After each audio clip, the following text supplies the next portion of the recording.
الحمد للہ رب العالمین والصلاة والسلام علی سید المرسلین اما بعد فاعوذ باللہ من الشیطان الرجیم بسم اللہ الرحمن الرحیم۔ بک صحیح مسلم حدیث نمبر 114، انٹرنیشنل نمبر 16، اسٹیٹس صحیح۔ اکرمہ بن خالد طاؤس کو حدیث سنا رہے تھے کہ ایک آدمی نے حضرت عبداللہ بن عمر رضی اللہ عنہ سے پوچھا، کیا آپ جہاد میں حصہ نہیں لیتے؟ انہوں نے جواب دیا، بلا شبہ میں نے رسول اللہ صلی اللہ علیہ وسلم سے سنا،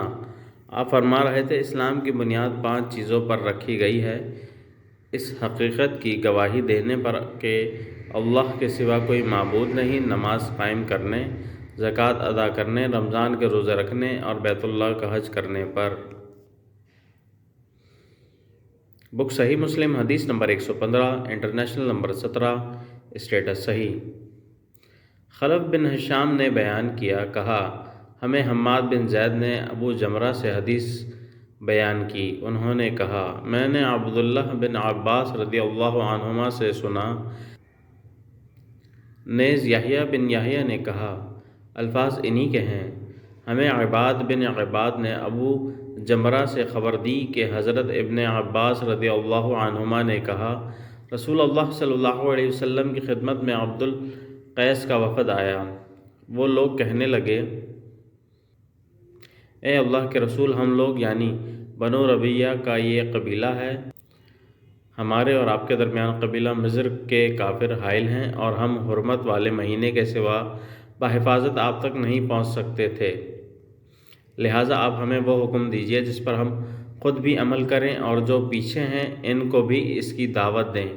آپ صلی اللہ علیہ وسلم نے فرمایا، میں تمہیں 4 چیزوں کا حکم دیتا ہوں اور 4 چیزوں سے روکتا ہوں۔ جن کا حکم دیتا ہوں وہ ہیں اللہ تعالیٰ پر ایمان لانا، پھر آپ نے ان کے سامنے ایمان باللہ کی وضاحت کی، فرمایا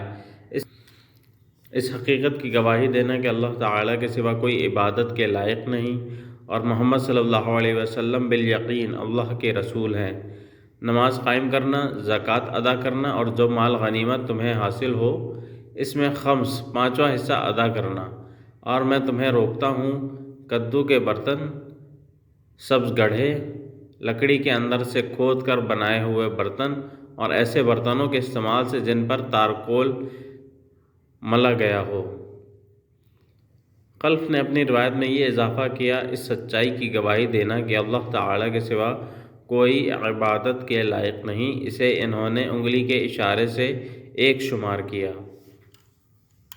بک صحیح مسلم حدیث نمبر 116، انٹرنیشنل نمبر 17، اسٹیٹس صحیح۔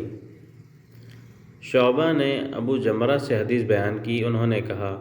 میں حضرت عبداللہ بن عباس رضی اللہ عنہما اور دوسرے لوگوں کے درمیان ترجمان تھا،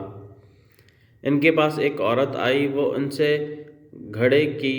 نبیذ کے بارے میں سوال کر رہی تھی، تو حضرت ابن عباس رضی اللہ عنہما نے جواب دیا، رسول اللہ صلی اللہ علیہ وسلم کی خدمت میں عبد القیس کا وفد آیا، رسول اللہ صلی اللہ علیہ وسلم نے پوچھا یہ کون سا وفد ہے، یا فرمایا یہ کون لوگ ہیں؟ انہوں نے کہا ربیعہ قبیلے سے ہیں، فرمایا اس قوم کا یا وفد کو خوش آمدید جو رسوا ہوئے نہ نادم۔ ابن عباس رضی اللہ عنہ نے کہا ان لوگوں نے عرض کی، اے اللہ کے رسول، ہم لوگ آپ کے پاس بہت دور سے آتے ہیں،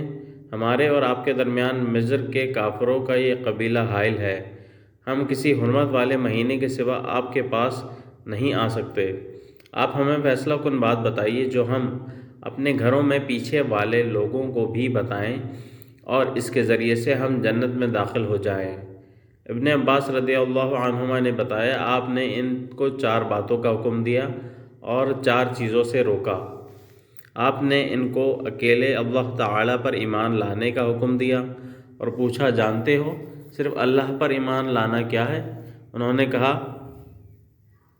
اللہ اور اس کا رسول ہی زیادہ جاننے والے ہیں۔